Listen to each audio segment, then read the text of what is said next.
তো বন্ধুরা কেমন আছো সবাই? আশা করি ভালোই আছো। Welcome to our channel Deep Mou daily ব্লগে তোমাদের সবাইকে স্বাগত। আজকে আরেকটা নতুন ব্লগ নিয়ে চলে এলাম। আজকে গেছিলাম হচ্ছে পানিহাটি যে উৎসব হচ্ছে সেখানে গেছিলাম। আর পানিহাটি মেলাটা কীরকম বসেছে আর কি কি আছে সেগুলোই তোমাদেরকে আজকে ব্লগে ভিডিওতে সব কিছু দেখাবো। তো বলে রাখি কেমন করে আসতে হবে এই পানিহাটি মেলাতে। সোদপুর স্টেশনে প্রথমে নামতে হবে। শিয়ালদা থেকে ব্যারাকপুর বা নৈহাটি লোকাল ধরে সোদপুর আসতে হবে। সোদপুর আসলে সোদপুর থেকে ওখানে অটো টোটো পেয়ে যাবেন পানিহাটি এই মেলাতে আসার জন্য। প্রতি বছরের মতো এবছরও পানিহাটি উৎসব শুরু হয়ে গেছে। উৎসবটা চলবে 31 তারিখ পর্যন্ত। শুরু হয়েছে 20 তারিখ থেকে। 20 তারিখ থেকে 31 তারিখ অবধি প্রতিদিন কিছু না কিছু এখানে প্রোগ্রাম আছে। আর প্রতিদিন এখানে বিভিন্ন আর্টিস্ট আসছে এই প্রোগ্রামে। আপনারা আসলেই দেখতে পাবেন এখানে প্রতিদিন ফাংশন হচ্ছে পানিহাটি মেলাতে। চলুন এবার দেখে নেওয়া যাক মেলাতে কি কি আছে। প্রথমেই আমরা পেছনের গেট দিয়ে ঢুকেছিলাম। মেলার পেছনের গেট দিয়ে ঢুকেই সামনেই দেখতে পাচ্ছি এখানে সব ফুড স্টলগুলো বসেছে। সব মুখরোচক খাবারের দোকান আর ফাস্টফুড সেন্টার সব এইদিকেই আছে। এদিক থেকে আমরা যাত্রা শুরু করেছি আমাদের আজকের ব্লগ ভিডিওটি। তাই খাবারের দোকানেই প্রথমে পড়েছে। এখানে বিভিন্ন খাবারের দোকান আছে, যেমন এখানে ওপার বাংলা থেকে আসা ঢাকার পিঠে ঘর। আর এই ঢাকার পিঠে ঘরে বিভিন্ন রকমের পিঠে এখানে পাওয়া যাচ্ছে। আর তাই খেতে লোকে প্রচুর ভিড় করেছে ঢাকার পিঠে ঘরে। এছাড়াও এখানে বিভিন্ন ধরনের রেস্টুরেন্ট আর বিভিন্ন ধরনের দোকান বসেছে। আর বিভিন্ন জায়গা থেকে এসছে, যেমন মেদিনীপুর, পাঁশকুড়ার চপ, বিভিন্ন ধরনের দোকান এখানে বসেছে। পশ্চিমবঙ্গের বিভিন্ন জায়গা থেকে বিভিন্ন দোকানপাট এখানে বসেছে। আপনারা আসলে এখানে দেখতে পাবেন। এছাড়া বড় বড় দোকান তো রয়েছে, কেএফসি থেকে শুরু করে ওয়া মোমো, বিভিন্ন রকম স্টল এখানে আছেন। আপনারা আসলেই এখানে বুঝতে পারবেন। চলুন দেখে নেওয়া যাক এখানে আর কি কি আছে। যখন ওঠে কাচ্চির প্যারা ভাই কোনো উপায় নাই, যেমনে হোক খাবই, এক দৌড় দিয়া যাই আগে দোকানে। দোকানের সামনে যখন যাই না কে ঘ্রাণটা পাই, মাথা থাকে না ঠিক, দৌড়াইয়া বসি এক কোণে। মেনু দেখা কনফিউজ হইয়া যাই, কাচ্চি নিমু নাকি খাসি ভাই, ডিসাইড করতেই লাইগা যায় 20 মিনিট। আই হাই খামু কোনটা, নিমু কাচ্চি নাকি খাসি? বিরিয়ানি ছাড়া কোনো হবে না কথা, বিরিয়ানি কলিজার ভেতরেতে গাথা। বিরিয়ানি হইলে চাই না তো কিছু আর, yes brother I M A biryani লাভার। দিন বেলা মন শুধু বিরিয়ানি খেতে চায়, হোক না তেল চর্বি তাতে কি আসে যায়, জমে যায় যদি হয় সাথে বোরহানি। চোখ মেললেই শুধু দেখি বিরিয়ানি, এলাচি পড়লে মুখে মরি স্বাদের শোকে। এতটাই জিদ উঠে মন চাই নিজে সুইসাইড করি, রাগ তবু করি না, বিরিয়ানি ছাড়ি না। কেন জানি বিরিয়ানি ছাড়া কিছু বুঝি না। কারণ বিরিয়ানি অন্যরকম ভালোবাসা, বিরিয়ানি মানেই আমার কাছে নেশা। চাই না তো কিছু আমি বিরিয়ানি হলে আর, yes brother I M A biryani লাভার। দিন বেলা মন শুধু বিরিয়ানি খেতে চায়, হোক না তেল চর্বি তাতে কি আসে যায়, জমে যায় যদি হয় সাথে বোরহানি। চোখ মেললেই শুধু দেখি বিরিয়ানি, চোখেতে ভাসে বিরিয়ানি, চোখেতে ভাসে বিরিয়ানি, চোখেতে ভাসে বিরিয়ানি। খাইতে মন চায় শুধু বিরিয়ানি, বিরিয়ানি। যখন ওঠে কাচ্চির প্যারা ভাই কোনো উপায় নাই, যেমনে হোক খাবই, এক দৌড় দিয়া যাই আগে দোকানে। খাওয়া দাওয়া স্টল ছাড়িয়ে আমরা চলে এলাম এখন মেলার যে রাইড পার্ট আছে সেই রাইড পার্টে চলে এলাম। এখানে বিভিন্ন রকম রাইড হয়, যেমন নাগরদোল্লা, ইলেকট্রিক দোল্লা, তারপরে ব্রেক ডান্স, বিভিন্ন রকম রাইড আছে এখানে। টয় ট্রেন বিভিন্ন আছে। আপনারা আসলে এখানে অবশ্যই আসবেন, আর বাচ্চাদেরকে নিয়ে আসলে বাচ্চারা খুব খুশি হবে। এই দেখুন একটা রাইড আছে, এটা হচ্ছে ফ্লাইং সসার। এখানে আপনারা এলে অবশ্যই এটা চড়বেন। নতুন এটা মেলার বিশেষ আকর্ষণ ফ্লাইং সসার।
মধ্যে আরেকটি বিশেষ আকর্ষণ হচ্ছে ইলেকট্রিক নাগরদোল্লা, যেটা অনেকেই চড়তে ভয় পান। হ্যাঁ, ঠিকই ধরেছেন, আমিও এটা চড়তে খুব ভয় পাই, কিন্তু দেখতে বেশ ভালো লাগে।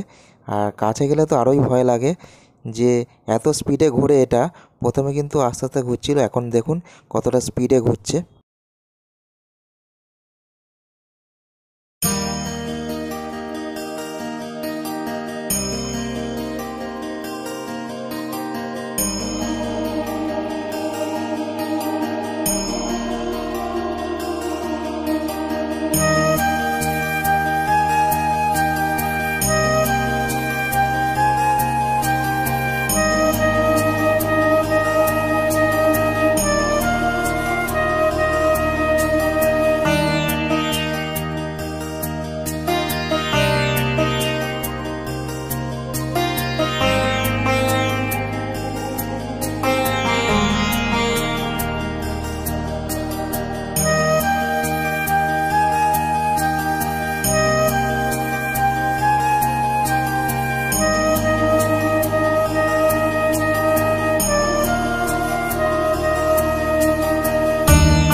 নাই